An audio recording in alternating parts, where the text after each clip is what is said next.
Ist die Bundestagswahl schon entschieden?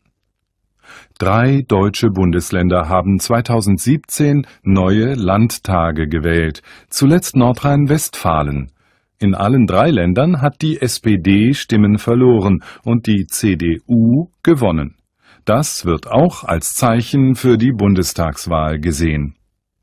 Nordrhein-Westfalen, NRW, im Westen von Deutschland, ist mit fast 18 Millionen Menschen das bevölkerungsreichste Bundesland und eigentlich ist es SPD-Land.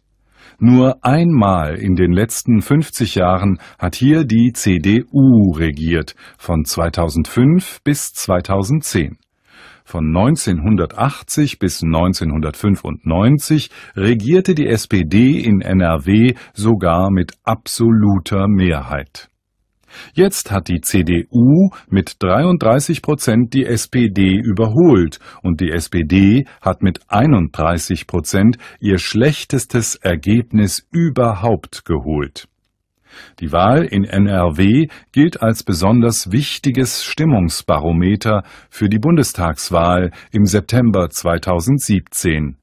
Auch vorher bei den Wahlen der Landtage im Saarland und in Schleswig-Holstein hatte die CDU Wähler gewonnen und die SPD verloren.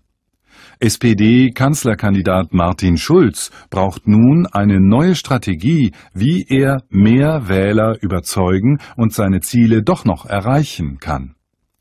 Ich bin auch kein Zauberer, sagte Martin Schulz nach der Wahl in NRW. Nach der Nominierung von Martin Schulz als Kanzlerkandidat Anfang 2017 hatte es einen Aufschwung für die Partei gegeben. Martin Schulz wollte die SPD wieder zur stärksten Partei machen und zu alter Größe zurückführen. Jetzt ist er erstmal ausgebremst. Kanzlerin Angela Merkel kann das Ergebnis der Landtagswahlen und besonders das in NRW als Bestätigung für ihre Politik sehen. In Nordrhein-Westfalen hat die CDU vor allem deshalb gewonnen, weil sie viele Stimmen von denjenigen bekommen hat, die vorher Nichtwähler waren.